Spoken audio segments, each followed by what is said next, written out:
Welcome to week 2 of your coffee talk about Country Tough Trail Versatility. So let's go over part of the rule book. I am on page 6 and it talks about the competition season, types of competitions, and then qualifying for the national championship. So here, let me adjust just a little bit. There we go. I don't have any coffee. I've already had 2 cups today. So no coffee for right now. All right. So the competition season, we're not just a January 1 to December 31st association.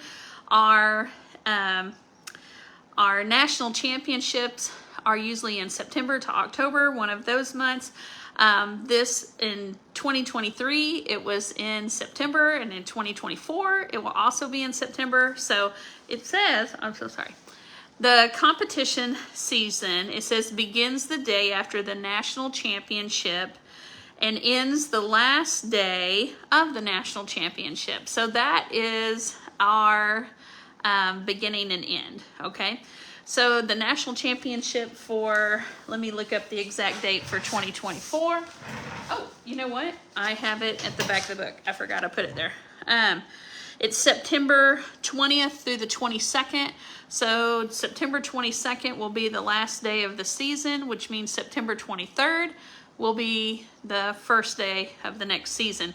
So in 2023, the last day of our championship, the next day became the 2024 season. So I know that kind of seems a little weird, but like our competition ended on in September of this year, but we had a competition that was in one was in November and one was in December. So those right there went by the 2024 rule book, okay? So it says no CT2V events may be hosted during the 14 days period prior to the national championship. So that, the reason for that is because we don't want anybody to have rush qualification and stuff like that. We want to try to get our dates and our numbers and who's all going to come. We're trying to get that all solidified. So we don't want to have any big change up and then not. Okay, there we go. It says I had poor connection. All right. So now then, so that's our competition season. Types of competitions, we have 3. We have a local competition, state championships, then a national championship, okay? So local competitions, it says local competitions and or series must be 150 miles from a different host if the events are on the same day. And original host may make exceptions, okay? So the reason, you know, we're going through the rule book for CT2V, and I thought it would be great to hear why we have things the way that they are. So the 150 miles must be 150 miles from a different host if events are on the same day. That is because we don't want, sometimes hosts bicker amongst each other, and they would put their events on the same day as another host, and that is like a cutthroat thing. We're trying to avoid that, so we just put it into the rule book like, hey, y'all got to be 150 miles away from each other if you're going to have events on the same day.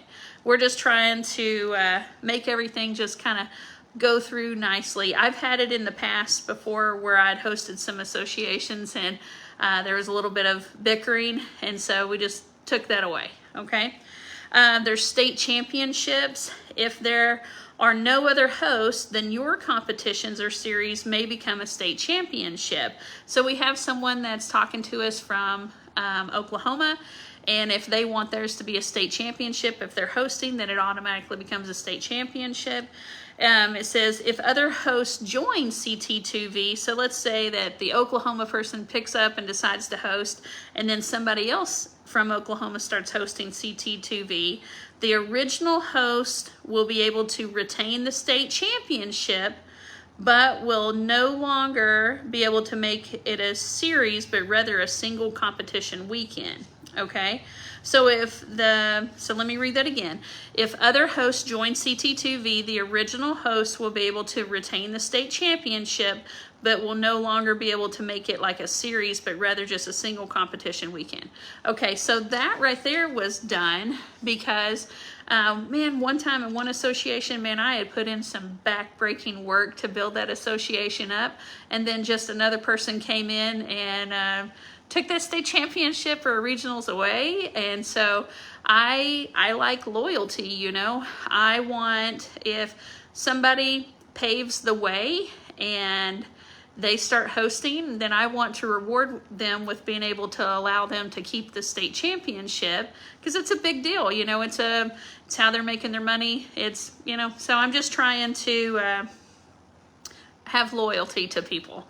I don't like it whenever it, like, the association that I put so much work into to build up, then it felt like a lack of loyalty without letting me keep that state championship. So if that's the way I felt as a host, I don't want to have other hosts feel that way. So it's good intentions, you know, just trying to, that's what that's in there for. Then have a national championships, and right now it says that it'll be hosted by Von Holten Ranch. Well, you know, it doesn't have to be hosted at Von Holten Ranch. I would love to outgrow my facility and host it somewhere else. That would be like a dream come true. Okay, but I know that, you know, we're going into our 7th year with CT2V, and I want to be the one that hosts it, but it doesn't have to be at our facility. Right now for 2024, since we're already got to get everything out for everybody, it is going to be at Von Holten Ranch. So, all right, now then, qualifying for the national championship. All right, there are 4 bullet points underneath this. Okay, so equine and rider pairs must compete in one CT2V sanctioned event in the same competition season as the national championship. So I told you that we've already hosted a competition in November and December. So the people that competed at those are already qualified for the national championship. We have competitions right now in April, May, June, and July. Okay, so there's one, you would only have to attend one of those, and then you would qualify for nationals. There can be other hosts that come on, and then you could attend their event, and then you would only have to attend one, and then you would qualify for nationals as well. All right, next bullet point. Each equine may only compete with one rider. Exceptions to this rule apply to buckaroo and the schooling divisions, okay? So here is what we're trying not to have happen, okay? In other associations, I had to compete against people that would have their horse ridden by like a pro rider, and then they would, at the time I was not a pro, and then I would have to compete against a horse or an equine that had already been ridden once by a pro in like this green division. And then I would have to compete against them in like the intermediate or novice division. And it was really, I didn't like that. You know, it felt unfair. It felt like the horse was getting to be warmed up by another rider. And it didn't feel like I was competing apples to apples. It felt like I was competing apples to oranges, and it didn't feel fair to me. So I wanted to put that in this rule book. That's why, to protect people, you know, and make it an honest, just to feel more honest, like you're actually, everybody's got the same chance instead of having the money and the time and the ability to have that horse competed on by another person. Okay. Next thing, each equine, oh yeah, that's what I, oh, by the way, buckaroo's a little lead line. I don't care how many, you know, that's okay. In schooling, let's say that my animal did a horrible job, and then, but you want that horse to be rode again on that obstacle course, you know, well, you can't recreate the same feeling as of a competition, except for during a competition. You know, the rest of the time you're not as nervous and stuff. So you could have someone ride your animal, but it's going to go into schooling, and it has to happen after you have competed. Okay, so that is always good for equine, because I've seen horses before that would act wonderful whenever it's not competition, and then be a total butthead during a competition. So I know I know that that has its place. I love our schooling division. So, all right, next thing. A competitor can buy in and attend the national championship if there is not a qualifying competition within 150 miles of their residence, okay? So let's say that somebody in Oklahoma starts hosting these events, okay? And then somebody that lives like 40 miles away from where that event was hosted at in Oklahoma, they figure out CT2V and then they want to come to the event. Well, they don't get to because they did not get qualified at that other event. That is going to keep somebody from, I don't know, it just makes it where they have to actually qualify for the event instead of finding out about it later and then coming in and being like, hey, I'm going to spank these people. No, you've got to put in some work to be able to come to it, okay?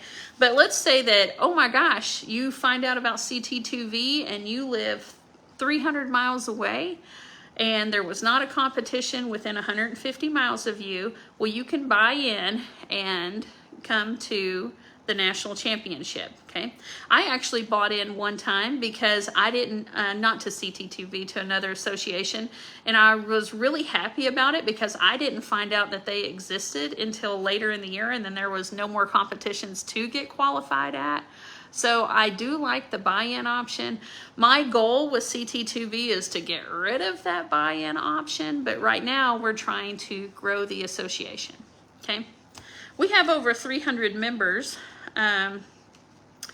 I just would like to grow it and have it outgrow Von Holten Ranch. My personal goal is just for Von Holten Ranch to just host like the Missouri State Championship, and there be all sorts of other state championships, and then have a national somewhere else. I would like for CT2V to outgrow me. Then, let's see here. Buy-in fee is $150 plus a membership plus your entry. Because remember, the person that didn't qualify for nationals, you know, they haven't had any other expenses. So I feel like, you know what, if you're really wanting to buy in, then you need to pay a buy-in fee because the other competitors have already came and camped and have already paid previous entry fees. You know, they got more skin in the game, so I felt like they should put some skin in the game. So this next thing, the last bullet for today, is an actual change because I did not, it was a rule that I enforced it last year and then it felt dirty. I didn't like it, okay? Because, here we go, let me read this. So, qualified equine that become injured may be replaced with a new membership and a $50 buy-in fee, written vet statement required, or visible by the host. Okay, so let me tell you what happened last year. So we had 2 riders, both of which their horses got injured in between the last competition and the national championship, okay? So both of them had to pay a buy-in fee. One horse got injured like, you know, a couple of weeks before, and then the other horse got injured after they were already here.